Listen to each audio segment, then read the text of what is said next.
Hello and welcome back to study with Saurav YouTube channel. आज के इस वीडियो में हम हिंदी साहित्य का जो काव्य में दिया गया है, जो विद्यापति, कबीर, सूरदास, तुलसीदास, बिहारी, रसखान, भूषण है, इनसे संबंधित जो एमसीक्यूज क्वेश्चंस हम देख रहे हैं उसका ये पार्ट 6 है। इस वीडियो में हम रसखान और भूषण से संबंधित जितने भी क्वेश्चंस बनते हैं उन सबको देखेंगे। और ये जो हमारी सीरीज़ है जो ही एमसीक्यू वाली हिंदी साहित्य के काव्य के अंतर्गत, वो आज कंप्लीट हो जाएगी। तो रसखान और भूषण को आज इस वीडियो में देखेंगे। ये थ्योरीज और वीडियो, ये जो एमसीक्यू है, ये दोनों यदि आप देखते हो तो उसके बाद आपको जो हिंदी पेपर 2 है उसमें काफ़ी कॉन्फिडेंस आएगा और आप 90% तक अंक ग्रहण कर सकते हो। इससे पहले मैंने पार्ट 5 अपलोड किए हैं जिसमें मैंने विद्यापति, कबीर और सूरदास हो गया, तुलसीदास हो गया, बिहारी, इन सबसे रिलेटेड एमसीक्यू क्वेश्चंस अपलोड किए हैं। और इनसे पहले इसके बारे में जितने भी थ्योरीज आपको इम्पोर्टेंट है उन सबको यहाँ पे मैंने क्लियर किया है। उसके बाद मैंने काव्य विधि के अंतर्गत जो निर्धारित कवि दिए गए हैं उनको भी मैंने स्टार्ट कर दिया है, जिसमें भारतेंदु हरिश्चंद्र, मैथिली शरण गुप्त, सूर्यकांत त्रिपाठी निराला को मैंने पढ़ा दिया है। और जो भारतेंदु हरिश्चंद्र से संबंधित कुछ एमसीक्यूज हैं उसको भी मैंने करवा दिया है, तो इसको आप चेक कर लोगे। एक इंपॉर्टेंट बात, कहानी, नाटक, उपन्यासों को अभी तक आपने नहीं पढ़ा है तो उसको पढ़ना आपके लिए अति आवश्यक है। और इसको पढ़ने के लिए आप हमारे टेलीग्राम चैनल से जुड़ जाइए, वहाँ पे मैंने इसको अपलोड कर दिया है। ये हमारा टेलीग्राम चैनल है, इसको आप QR कोड से ज्वाइन कर सकते हो या फिर मैं इसका लिंक जो है वो डिस्क्रिप्शन में दे दूंगा, तो आप वहाँ से इसे ज्वाइन कर लोगे। इस वीडियो सीरीज के अंतर्गत मैंने अभी तक जितने वीडियोस अपलोड किए हैं वो आपको यहाँ पे मिल जाएंगे। झारखंड CGL हिंदी पेपर 2 करके एक प्लेलिस्ट बना हुआ है। यहाँ पे मैंने जितने भी इससे संबंधित वीडियो अपलोड किए हैं, चाहे वो MCQ से संबंधित हो, चाहे वो थ्योरीज से संबंधित हो, या फिर प्रीवियस ईयर के जो क्वेश्चंस पेपर 2 के हैं, तो हिंदी पेपर 2 के सारे वीडियोज़ आपको यहाँ पे मिलेंगे। तो इस प्लेलिस्ट को यदि आप फॉलो करते हो तो आपको जो हिंदी पेपर 2 है उसमें काफ़ी कॉन्फिडेंस आएगा। तो इसको फॉलो करना ना भूलें, और यदि आपको अच्छा लगता है तो आप दोस्तों के साथ शेयर भी कर सकते हैं। एक इम्पॉर्टेंट बात आपको बता दूं कि जो आप वीडियोस देखते हो तो इसको शेयर करना अति आवश्यक है, लाइक करना भी अति आवश्यक है। यदि आप लाइक नहीं करते हो तो इनको जो YouTube है वो स्प्रेड नहीं करता है, आगे की ओर नहीं बढ़ाता है। तो आपसे रिक्वेस्ट है कि वीडियो को लाइक ज़रूर कर दें, क्योंकि इतना अच्छा कंटेंट आपको मैं नहीं समझता कि आपको कहीं फ्री में मिल जाएगा। वैसे तो पेड में मिल सकते हैं, लेकिन फ्री में आपको संभवतः ऐसे कंटेंट जो है वो नहीं मिलेंगे। तो आपसे रिक्वेस्ट है कि यदि आपको कंटेंट अच्छा लगता है तो आप शेयर जरूर कर दें। तो चलिए अब वीडियो की हम अपनी शुरुआत करते हैं।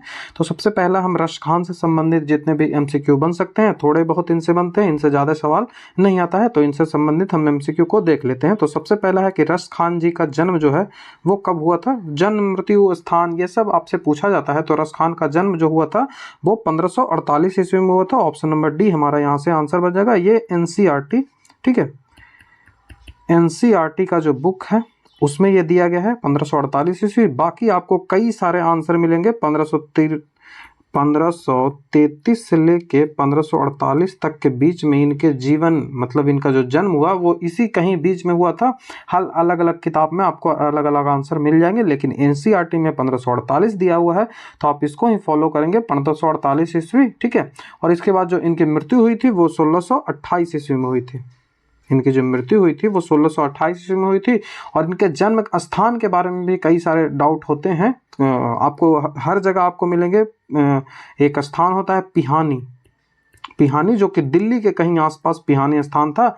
लेकिन इनका जन्म जो हुआ था रसखान का, वो फॉर्मली कहा जाता है, कई सारे जो विद्वान हैं वो कहते हैं कि वो हरदोई जिला, ठीक है, जो उत्तर प्रदेश का हरदोई जिला है, वहाँ इनका जन्म हुआ था। जब मैंने आपको थ्योरी बताया है तो वहाँ पे सारी चीज़ें मैंने आपको क्लियर वहाँ पे कर दिया है। तो इनका जो जन्म हुआ था वो कहाँ हुआ था, तो या तो दिल्ली के आसपास हुआ था, चाहे तो हरदोई में हुआ था, हरदोई जिला, उत्तर प्रदेश। तो आपको ये याद रखना है, आपको जो ऑप्शन मिलेगा आप उसको टिक कर लोगे। और इनका जो मृत्यु का स्थान था वो क्या था, तो वो ब्रज क्षेत्र जो था, वृंदावन का जो क्षेत्र है, क्योंकि ये कृष्ण से संबंधित रचनाएं करते थे, तो जो वृंदावन का क्षेत्र है यहीं पे ये रचनाएं करते थे, तो यहीं पे इनकी मृत्यु हुई थी। और इनका जो समाधि है वो कहाँ है, तो इनके जो समाधि है वो मथुरा में है। महाबन नाम का एक जगह है, महाबन नाम का एक जगह है जहाँ पे इनकी समाधि बनाई गई है, जो कि मथुरा जिला में है। ठीक है, मथुरा जिला जो उत्तर प्रदेश में अवस्थित है वहाँ पे है। और ये रीति काल के कवि थे, और रीति काल के रीति मुक्त और रीतिबद्ध कवि आते हैं, दो प्रकार के रीति काल में कवि आते हैं। ये मैंने डिस्कस भी पहले कर दिया है, रीतिबद्ध कवि और रीति मुक्त कवि। तो ये रीति मुक्त कवि थे, ठीक है। और इनके जो गुरु थे वो कौन थे, तो गुरु इनके विठल स्वामी दास थे, ठीक है। गुरु जो थे वो गोस्वामी विठल दास थे। तो गोस्वामी विठल दास आपको याद रखना है। इन्हें रसखान की उपाधि में थी। कई सारे इनके जो बुक है वो आपको मिल जाएगी साहित्य में, जैसे कृष्ण की भक्ति से संबंधित इनकी रचनाएं होती थी, और जो ये ब्रज भाषा का प्रयोग करते थे, जो इनकी भाषा होती थी वो ब्रज का प्रयोग करते थे, और ब्रज भाषा में इनकी जो रचनाएं आपको मिलेगी वो सबसे जो इंपॉर्टेंट है वो सुजान रसखान है, उसके बाद प्रेम वाटिका है। तो ये कुछ इंफॉर्मेशन है जो आपको एग्जैक्ट आपको याद रखनी है। तो नेक्स्ट क्वेश्चन है कि रसखान है उनका जो जन्म हुआ था वो कहाँ हुआ था, तो पिहानी दिल्ली या फिर जो हरदोई जिला उत्तर प्रदेश है वहां पे हुआ था। तो ऑप्शन नंबर ए हमारा यहाँ से आंसर बन जाएगा। नेक्स्ट क्वेश्चन है कि रसखान जी के गुरु का नाम क्या था, तो मैंने बताया गोस्वामी विठल दास। तो ऑप्शन नंबर ए हमारा यहाँ से आंसर बनेगा। नेक्स्ट क्वेश्चन है कि प्रेम वाटिका ग्रंथ है उसकी रचना किसने की थी, तो मैंने बताया ये रसखान ने की थी, चाहे वो प्रेम वाटिका हो या फिर जो सुजान रसखान हो, सुजान रसखान हो, ये दोनों की रचनाएं उन्होंने ही की थी। तो आपको याद रखना है। रसखान जो थे वो किसके भक्त थे, तो मैंने बताया ये कृष्ण के भक्त थे। तो ऑप्शन नंबर ए हमारा यहाँ से आंसर बन जाएगा। तो ये भक्ति काल के कवि नहीं थे, आपको याद रखना है। ये भक्ति काल के कवि नहीं थे, ये रीति काल के कवि थे, ठीक है। ये बोला जाता है, लेकिन इनकी रचनाएं आपको भक्ति काल में ही देखने को मिलेगी। इनका जन्म 1948 ईस्वी में और मृत्यु 1628 ईस्वी में। तो ऑप्शन यहाँ से डी हमारा आंसर बनेगा। नेक्स्ट क्वेश्चन है कि सैयद इब्राहिम जो था वो किसका नाम था, तो सैयद इब्राहिम जो था वो मूल नाम रस खान का ही जो नाम था वो सैयद इब्राहिम था, और रस खान की इन्हें उपाधि दी गई थी। तो ऑप्शन नंबर जो सी हमारा यहाँ से आंसर बन जाएगा। इसको आपको याद रखना है, ठीक है। तो इनके बारे में मैंने यहाँ पे कुछ एक्सप्लेनेशन भी लिख दिया है कि रसखान का जो वास्तविक नाम था वो सैयद इब्राहिम था, और इनकी प्रमुख रचनाओं में सुजान रसखान और प्रेम वाटिका सबसे महत्वपूर्ण है। और रसखान का वृत्तांत जो है वो 200 वैष्णव की वार्ताओं में मिलती है, 200 जो वैष्णव की वार्ताएं होते हैं वहाँ पे मिलती है। और उससे ज्ञात होता है कि लौकिक प्रेम, जो लौकिक प्रेम होता है, अलौकिक और लौकिक दो प्रकार के होते हैं। लौकिक मतलब सांसारिक, जो इस संसार में अवस्थित हो, और अलौकिक मतलब जो इस संसार में अवस्थित न हो, इस लोक का न हो। तो इसमें लौकिक प्रेम में, लौकिक जो प्रेम था वो कृष्ण प्रेम की ओर उन्मुख थे इनकी रचनाएं। और इनकी प्रसिद्ध जो कृति है प्रेम वाटिका का रचना काल जो माना जाता है वो 1614 ईस्वी माना जाता है। ये गोसाई विठल नाथ के शिष्य थे, मैंने बताया। इनके जो गुरु थे वो कौन थे, तो वो विठल दास थे। और रस खान को कौन सा छंद लिखते थे, तो वो सवैया लिखते थे। कई सारे छंद होते हैं, जैसे दोहे हो गए, सोरठ हो गए, सवैया हो गए, तो ये उन्हीं में ये सवैया लिखते थे। तो अब छंद इनकी कौन सी थी, तो वो सवैया छंद लिखते थे। जिसके सरस, सहज और प्रवाहमन सवैया रसखान के हैं, उतने शायद किसी अन्य कवि के नहीं है। मतलब जिस तरह से, जितनी सहजता से, जितनी प्रवाह अपने जो लैंग्वेज में, अपने जो लेखन शैली में वो रखते हैं, ऐसी सामान्यतः किसी जो लेखक है उसमें ये देखने को नहीं मिलता है। रस खान ने सूफियों का हृदय लेकर कृष्ण की लीला पर काव्य रचे हैं, ठीक है। तो रस खान ने कृष्ण की लीलाओं पे काव्य रचे हैं मुस्लिम होते हुए। तो ऑप्शन नंबर जो हमारा सी था वहां से आंसर बनेगा। रस खान की रचनाओं में किस भाषा का प्रयोग होता है, तो वो मैथिली भाषा का प्रयोग करते हैं, अवधी भाषा का प्रयोग करते हैं, ब्रज भाषा का प्रयोग करते हैं, या फिर मगही का प्रयोग करते हैं। तो उस समय जो रीति काल के जो कवि हुआ करते थे, या फिर भक्ति काल के जो कवि हुआ करते थे, वो सामान्यतः ब्रज भाषा का ही प्रयोग करते थे। तो ऑप्शन नंबर सी हमारा यहाँ से आंसर बन जाएगा। नेक्स्ट है कि मानुष है तो वही रसखानी, ये सवैया एक है। इसमें कवि किसके प्रति अपना प्रेम जो है वो व्यक्त करता है, तो रसखान जो है वो किसके प्रति प्रेम व्यक्त करते हैं, तो पर्यावरण, पशु पक्षी, मानवता या फिर ब्रजभूमि। तो वो ब्रजभूमि के प्रति जो अपना प्रेम है रसखान का वो दिखाते हैं। तो ऑप्शन नंबर डी हमारा यहाँ से आंसर बन जाएगा। नेक्स्ट क्वेश्चन है कि जो खग हो तो बरसे करो मिली, कालिंदी कुल कदम्ब की। ये डारन में कौन सा यहाँ पे आपको अलंकार मिल रहा है, ये एक जो रसखान है उनके द्वारा लिखा गया है। तो इसमें आपसे पूछा जा रहा है कि इसमें कौन सा अलंकार है उसका प्रयोग किया गया है, तो इसमें अनुप्रास अलंकार का प्रयोग किया गया है। तो ऑप्शन नंबर डी हमारा यहाँ से आंसर हो जाएगा, अनुप्रास अलंकार। नेक्स्ट क्वेश्चन है कि मोर पखा सिर ऊपर रखी हो, मोर पखा सिर ऊपर रखी हो, मतलब मोर का पंख जो है वो सिर के ऊपर रखते हैं। तो इन्हीं से जो आपसे पूछा जा रहा है कि इसमें जो सवैया है, ये जो सवैया की रचना की है, इसमें किसका अनुकरण वो कह रहे थे, वो कृष्ण के बारे में बता रहे हैं कि कृष्ण जो है वो मोर का पंख सिर पे रखते हैं। तो ऑप्शन नंबर बी यहाँ से आंसर बन जाएगा। नेक्स्ट क्वेश्चन है कि रस खान की कविता है उसका मूल भाव क्या है, वो किस भाव में करते हैं, श्रृंगार भाव उनका है, या फिर समाज कल्याण से संबंधित उनकी रचनाएं हैं, या फिर भक्ति से संबंधित वो रचना करते हैं, या फिर आडंबर का विरोध करते हैं, जो धार्मिक आडंबर है जैसे कबीर करते थे तो उस तरह से करते हैं, या फिर भक्ति से संबंधित है। तो इनकी जो रचनाएं हैं वो भक्ति से संबंधित है, कृष्ण की भक्ति से संबंधित वो रचना करते हैं। तो ऑप्शन नंबर जो हमारा सी है यहाँ से आंसर बन जाएगा। नेक्स्ट क्वेश्चन है कि निम्नलिखित में से कौन सी रचना जो है वह रसखान की नहीं है, तो प्रेम वाटिका तो इनकी है, जो सुजान रसखान है, और रसखान सातक है, लेकिन प्रेम पचीसी इनकी रचना नहीं है। तो ऑप्शन नंबर ए हमारा यहाँ से आंसर बन जाएगा। तो जो यहाँ पे प्रेम पचीसी आपको दिया गया है, इसके जो रचनाकार है वो प्रेमचंद्र है। ठीक है, प्रेम पचीसी के रचनाकार प्रेमचंद्र हैं, जिनको धनपत राय, इनका जो रियल नाम था वो क्या था, तो इनका नाम धनपत राय था, धनपत राय। ठीक है, तो धनपत राय जो थे वो प्रेम पचीसी जो कि धनपत राय के नाम से प्रेमचंद्र विख्यात है। तो उनका उन्हीं ने प्रेम पचीसी लिखी, बाकी प्रेम वाटिका सुजान रसखान और रसखान सातक इन्होंने लिखी है। तो ये हमने जो जितने भी एमसीक्यू रसखान से संबंधित बन सकते थे, थोड़े बहुत ही एमसीक्यू इनसे बनते हैं, तो उन सबको हमने यहाँ पे देख लिया है। अब जो हमारा आगे का जो प्रश्न है वो किससे संबंधित है, तो वो सारे के सारे प्रश्न कवि भूषण से संबंधित है। भूषण से संबंधित जितने भी प्रश्न यहाँ पे बनेंगे उन सबको हम डिस्कस करेंगे। तो चलिए एक एक करके देख लेते हैं।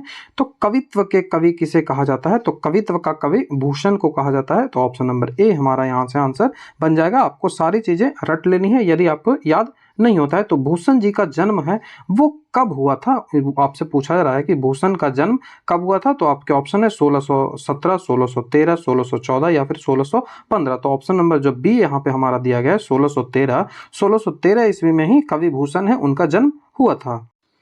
तो इनका जो जन्म हुआ था वो 1613 ईस्वी में हुआ था। और जन्म स्थान की बात करें तो जन्म स्थान तिकवापुर, आपको याद रखना है, तिकवापुर एक जगह है जो कि कौन सा जिला में है, तो ये कानपुर जिला में है।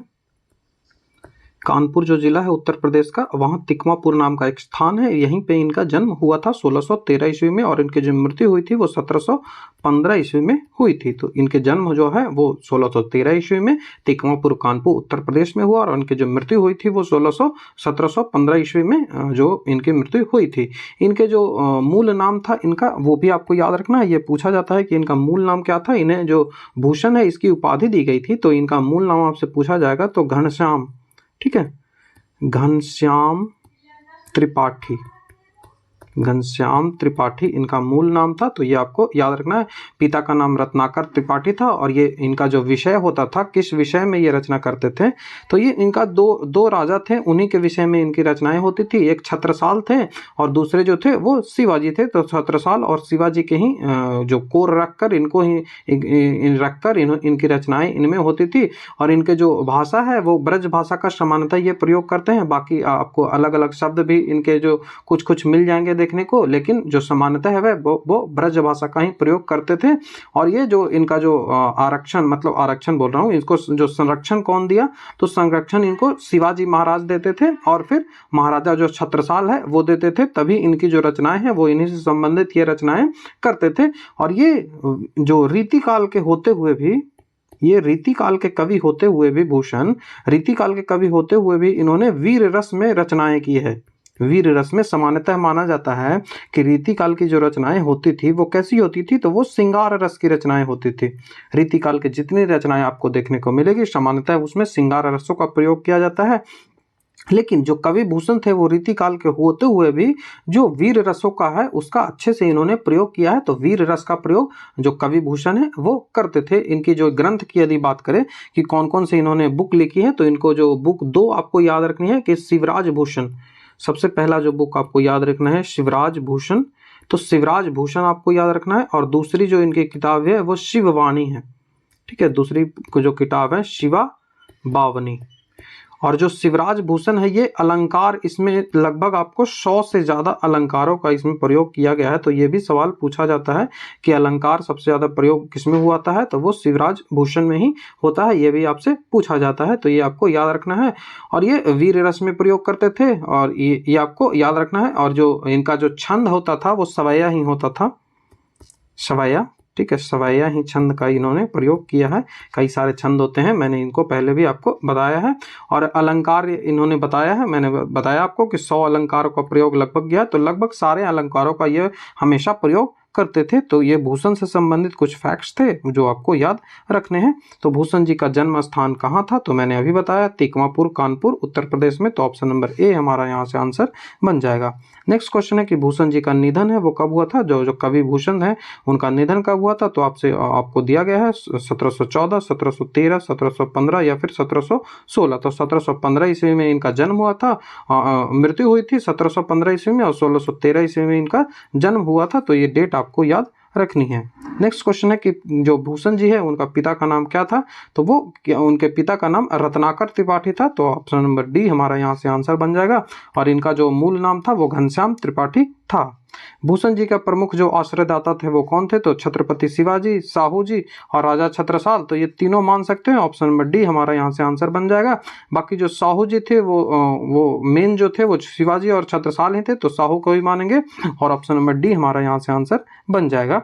भूषण जी का जो उपनाम था वो क्या था, तो शिवाजी या फिर साहू जी या फिर बापू या फिर भूषण। तो इनका उपनाम जो था वो भूषण ही था, और त्रिपाठी इन्हें कहा जाता था। इनका जो मेन नाम था वो घनश्याम त्रिपाठी था। भूषण जी को कवि भूषण की उपाधि किसने दी थी, मैंने बताया कि इनका नाम जो था वो घनश्याम त्रिपाठी था। तो घनश्याम त्रिपाठी था, तो इन्हें किसी ने भी तो भूषण की उपाधि दी होगी। तो वो उपाधि किसने दी थी, तो वो राजा रुद्र शाह ने दी थी। राजा रुद्र शाह ने इन्हें भूषण की उपाधि दी थी, जो कि सोलंकी वंश के राजा थे। तो ऑप्शन नंबर जो सी हमारा यहाँ से आंसर बनेगा, ऑप्शन नंबर सी।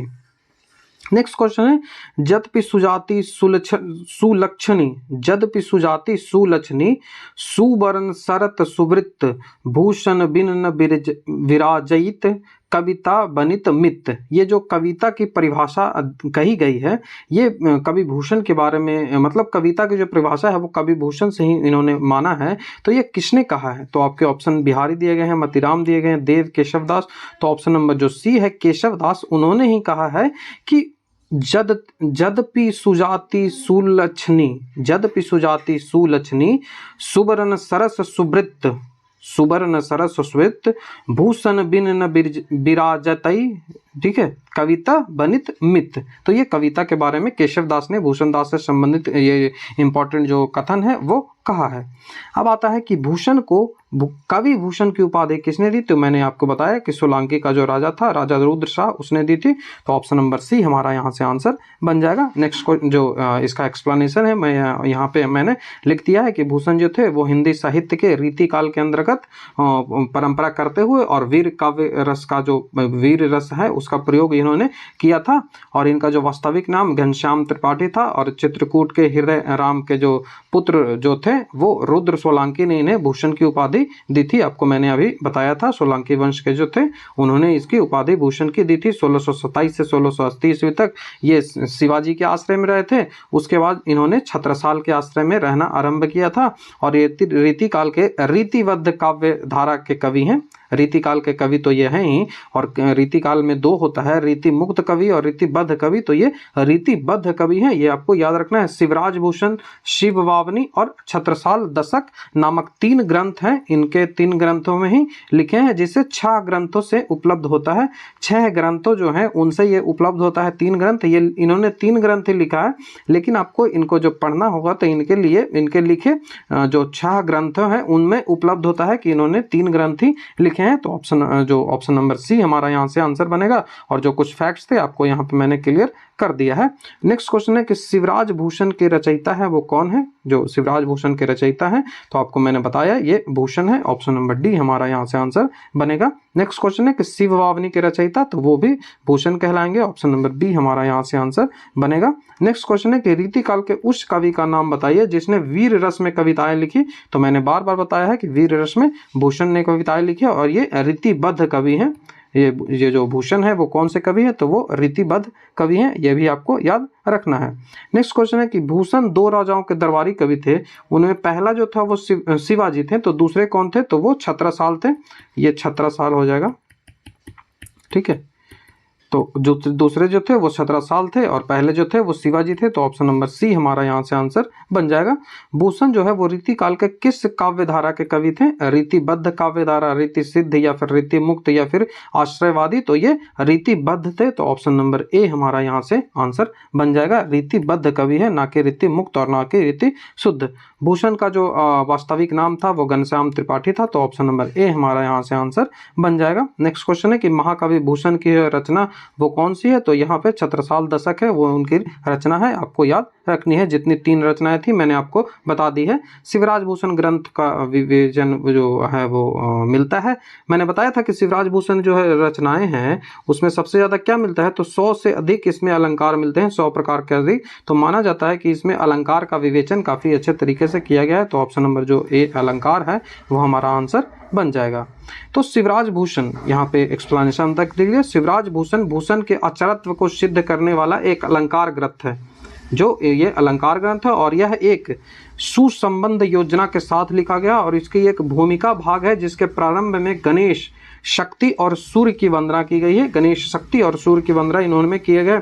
अलंकार निरूपण वाले भाग में पहले दोहे में अलंकारों के लक्षण दिए गए हैं। अलंकार के जो लक्षण होते हैं उन सब के बारे में सबसे पहले जो भूमिकाएं होती हैं उनमें इन्होंने लिखा है और उसके बाद फिर कविता लिखा है, सवैया, छप्पन अथवा दोहे उनके उदाहरण से प्रस्तुत किए हैं। तो इन्होंने जो छंद होता है कविता का, सवैया, छप्पन, दोहे, ये सब का उन्होंने उदाहरण स्वरूप ये प्रस्तुत किया है। ये जो उदाहरण होते हैं वो शिवाजी के जीवन घटनाओं से संबंधित है। शिवाजी हो या फिर छत्रसाल हो, इन सबसे जीवन से संबंधित रचनाएं हैं और ये जो दोहे होते थे। और आलोचकों ने भूषण का जो अलंकार विवेचन में उन अनेक प्रकार के दोष निकाले हैं। ये तो होता ही है कि आपको जब आपको आलोचनाएं करेंगे, आपको जब विवेचन होगा तो उसमें आपके दोष निकलेंगे ही। तो शिवराज भूषण ने भूषण में लगभग 105 अलंकार दिए हैं और कहीं कहीं एक अलंकार के 1 से अधिक उदाहरण भी आपको देखने को मिल जाएगा। तो इन्होंने कितने अलंकार की चर्चा की है, तो वो 105 अलंकार की चर्चा की है। आप 100 प्लस भी याद रखोगे तो आपका काम बन जाएगा। ऑप्शन इसी तरह से आपको आएंगे। और जो कुछ अलंकार हैं जैसे उपमा अलंकार, उत्प्रेक्षा अलंकार, प्रतिप अलंकार, अतिशयोक्ति अलंकार, ठीक है। तो अतिशयोक्ति अलंकार आप जानते हैं कि वो जो हनुमान की पूंछ में लाग सकी ना आग और लंका सारी जह गई, जो राक्षस हुए खाक। तो इस तरह से जो लिखी जाती है, जब बढ़ा चढ़ा कर चीज़ों को बोला जाता है तो उसे अतिशयोक्ति अलंकार कहा जाता है। नेक्स्ट है कि भूषण का जो ग्रंथावली है उसमें जो किसमें अलंकार का प्रयोग काफ़ी मिलता है, तो वो जो शिवराज भूषण है उसमें मिलता है, तो ऑप्शन बी हमारा यहाँ से आंसर बन जाएगा। नेक्स्ट क्वेश्चन है कि रामचंद्र शुक्ल ने अपने हिंदी साहित्य का इतिहास ग्रंथ है, उनमें से किस कवि को हिंदू जाति का प्रतिनिधित्व कवि कहा है? कौन सा कवि है उसको कहते हैं कि उन्होंने हिंदू जाति का प्रतिनिधित्व किया था, उसको जो आगे चल के उनको प्रतिनिधित्व किया था, तो वो उनके भूषण के बारे में ये जो रामचंद्र शुक्ल हैं उन्होंने कहा था। तो ऑप्शन नंबर ए हमारा यहाँ से आंसर बन जाएगा। ये रामचंद्र शुक्ल के कथन जो हैं वो आपसे पूछे जाएंगे, क्योंकि आपका जो सिलेबस में है वो हिंदी साहित्य का इतिहास रामचंद्र शुक्ल के द्वारा जो लिखा गया है वो दिया गया है। तो ऑप्शन नंबर जो है यहाँ से हमारा जो ऑप्शन नंबर कौन सा है, तो वो ये हमारा आंसर बनेगा। नेक्स्ट क्वेश्चन है कि भूषण जी के भाई के रूप में कौन जाने जाते हैं? तो चिंतामणि त्रिपाठी और मतिराम भूषण, ये दोनों उनके भाई है, तो उपयुक्त तो दोनों उनके भाई हैं।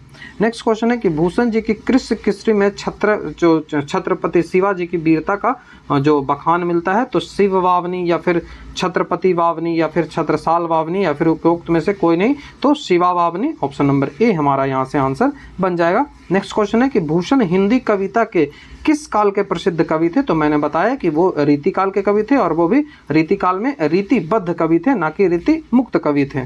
नेक्स्ट क्वेश्चन है कि कौन जाति स्वाभिमान, आत्मगौरव, शौर्य और पराक्रम के कवि थे? जाति हो या फिर स्वाभिमान हो, आत्मगौरव हो, शौर्य हो, पराक्रम हो, तो इन सब के जो कवि हैं वो कौन थे? तो वो भूषण थे। शिवाजी हो चाहे फिर छत्रसाल हो, इनकी जो आत्मगौरव है, इनका जो शौर्य है, इनके बारे में इन्होंने काफ़ी जो वीरता पूर्वक से इनका जो विवेचन है वो किया है। नेक्स्ट क्वेश्चन है कि भूषण जो है वो कैसे कवि थे? प्रतिबद्ध आचार्य कवि, फिर रीतिबद्ध आचार्य कवि, भक्तिबद्ध या फिर उपयुक्त में से कोई नहीं। तो मैंने बताया कि रीति काल के रीतिबद्ध कवि हैं, ना कि रीति मुक्त। तो ऑप्शन नंबर बी हमारा यहाँ से आंसर बन जाएगा, ये रीतिबद्ध कवि थे।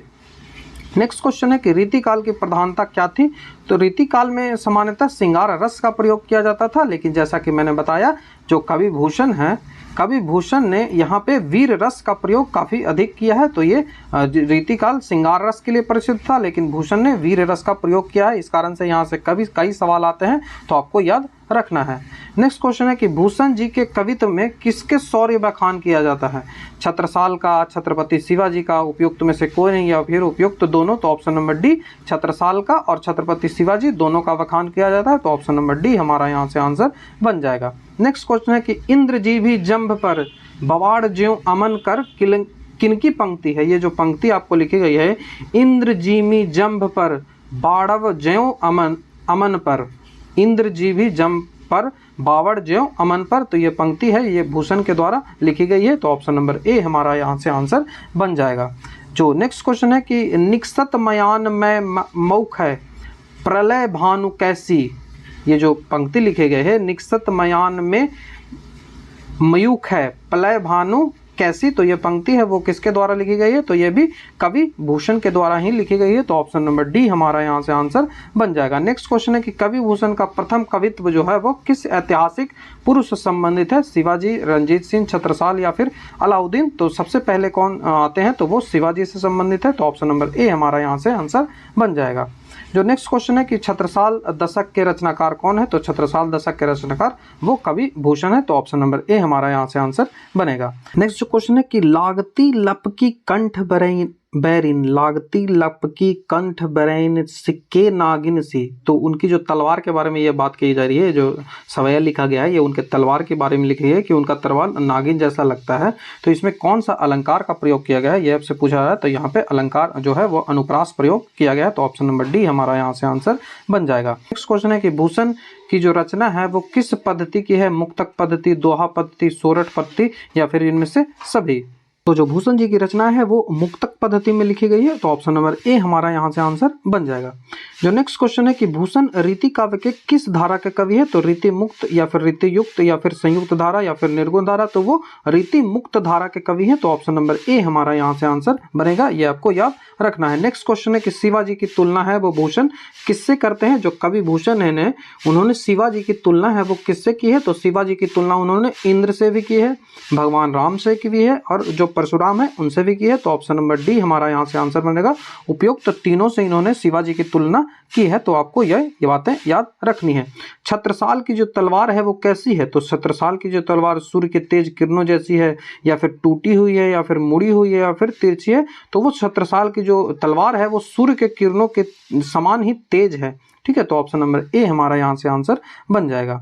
नेक्स्ट क्वेश्चन है कि भूषण को भूषण की उपाधि किसने दी थी। तो मैंने पहले ही बताया है कि राजा रुद्र शाह जो कि सोलंकी वंश के थे। तो ऑप्शन नंबर सी हमारा यहाँ से आंसर बनेगा। नेक्स्ट क्वेश्चन है कि भूषण का जो अर्थ है वो क्या होता है। तो भूषण का अर्थ शेर होता है, आपने पढ़ा होगा जब पर्यायवाची शब्द आप पढ़ोगे। तो ऑप्शन नंबर ए हमारा यहाँ से आंसर बनेगा।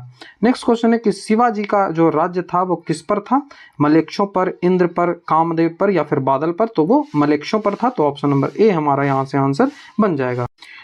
तो एक सवाल आपसे पूछा जा सकता है कि आखिर ये मलेच्छ जो शब्द है इसका अर्थ क्या होता है। तो मलेच्छ उस जो अर्थ उसमें लेते हैं। सामान्यतः ये जो मलेच्छ है वो अरब के जो लोग होते थे उनके लिए प्रयोग किया जाता था। वैसे मलेच्छ का जो सामान्यतः अर्थ है वो होता है कि जो वैसे व्यक्ति जिन्होंने अपना धर्म का जो आचरण है, धर्म का जो अपना जो आचरण, उनको धर्म का जो आचरण करते हैं उनको उन्होंने छोड़ दिया है, अपना धर्म का आचरण करना छोड़ दिया है और वो निगृष्ट हो गए हैं और दूसरों को कष्ट पहुंचाते हैं। उनका एक ही काम रह गया है कि दूसरों को वो कष्ट पहुंचाते हैं और उनको क्रोधित करते हैं और उनकी नित्य हत्याएं करते रहते हैं। तो उन्हीं को जो कहा जाता है कि वो मलेच्छ हैं। तो आपको ये याद रखना है। जो नेक्स्ट हमारा क्वेश्चन है कि छत्रसाल की तलवार की तुलना किससे की गई है। तो विष्णु के सुदर्शन से, इंद्र के वज्र से, महादेव के त्रिशूल से या प्रियंककारी सूर्य के किरणों से। तो जो छत्रसाल की तलवार है उसे कहा गया है कि वो प्रलयंककारी जो सूर्य की किरण है उसके समान ही तेज है। तो ऑप्शन नंबर डी हमारा यहाँ से आंसर बनेगा। नेक्स्ट क्वेश्चन है कि छत्रसाल की तलवार की धार है वो कैसी है? तो प्रकाश की किरण, त्रिशूल की किरण, नागिन की तरह या फिर हवा की तरह। तो जो इनकी जो धार है वो नागिन की तरह है। छत्रसाल की तलवार की धार जो है वो नागिन की तरह है। तो ये आपको याद रखना है। नेक्स्ट है कि छत्रसाल की तलवार कैसी है? दयावान है या फिर प्रलयंकारी है या फिर आत्मरक्षा है या फिर इनमें से कोई नहीं। तो ये प्रलयंकारी है। ये जो छत्रसाल की तलवार है ये प्रलय लाती है, ऐसा कहा है कवि भूषण ने। तो ये वीडियो था जिसमें हमने जो कवि भूषण है उससे संबंधित जितने भी एमसीक्यूज अभी तक पूछे गए हैं प्रीवियस ईयर के विभिन्न एग्जामों में या फिर जो भी आने की संभावनाएं बनती हैं उन सबको मैंने यहाँ पे एक जगह कलेक्ट कर आपको लाने का प्रयास किया और हर चीज़ें जहाँ पे एक्सप्लेनेशन की आवश्यकता थी उनको मैंने एक्सप्लेन भी किया है। तो आशा करता हूँ आपको वीडियो अच्छा लगा होगा। यदि आपको वीडियो अच्छा लगता है तो आप हमारे चैनल को सब्सक्राइब, वीडियो को लाइक, शेयर, कमेंट जरूर कर दें।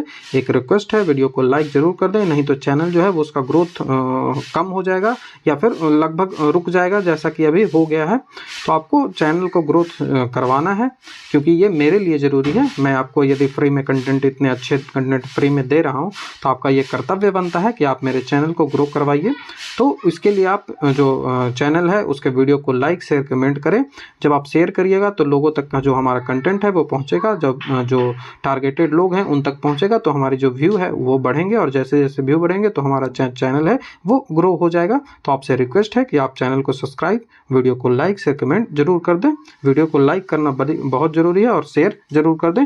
तो ये वीडियो था जिसमें हमने पूरा जो कंप्लीट कर लिया है जितने भी एमसीक्यू हो सकते थे। अब आपको स्क्रीन पे हमारे यूट्यूब चैनल सब्सक्राइब करने का बटन दिख रहा होगा, टेलीग्राम ज्वाइन करने का बटन दिख रहा होगा और जो प्लेलिस्ट है जैसे सीजीएल हिंदी पेपर 2 उसकी प्लेलिस्ट दिखेगी। तो चलिए आपसे उसी प्लेलिस्ट में मिलता हूँ। वीडियो देखने के लिए थैंक यू।